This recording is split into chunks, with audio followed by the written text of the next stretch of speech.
ঢাকার মোহাম্মদপুরে মা লায়লা আফরোজ ও মেয়ে নাফিসা আউয়াল বিনতে আজিজকে নৃশংসভাবে হত্যার কারণ এখনো স্পষ্ট নয়। তবে সুরতহাল প্রতিবেদন ও প্রাথমিক তদন্তে উঠে এসেছে আটকে ওঠার মতো চিত্র।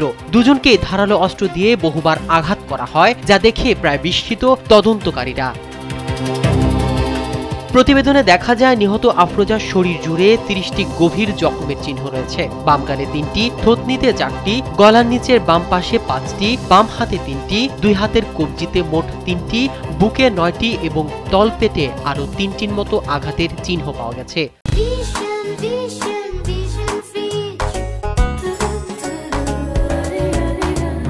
অন্যদিকে তার মেয়ে নাফিসার গলায় ৪টি গভীর ক্ষত এবং বুকের দুই পাশে মোট ৪টি আঘাত ছিল।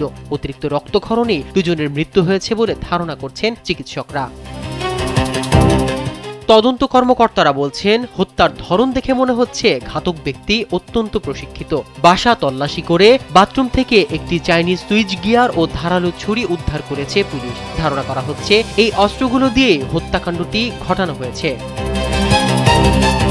সিসিটিভি ফুটেজে দেখা যায় গৃহকর্মী আয়েশা সোমবার সকাল ৭টা৫২ কালো বোরখা পরে বাসায় ঢোকেন এবং ৯টা৩৬ স্কুল ড্রেস পরে ব্যাগ নিয়ে বেরিয়ে যান। ৪ দিন আগে ভবনের তত্ত্বাবধায়ক ও নিরাপত্তা কর্মীদের মাধ্যমে তাকে কাজে নেওয়া হয়। নাফিসার বাবা আজিজুল ইসলাম জানান, মেয়েটি নিজের পরিচয় বা ফোন নাম্বার দেয়নি, বলেছিল আগুনে পুড়ে তার মা বাবা মারা গেছে।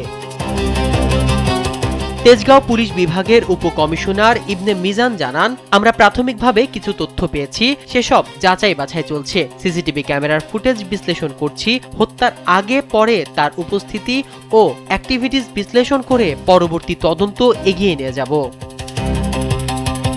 মাহমুদ রহমান সিয়াম, কালবেলা।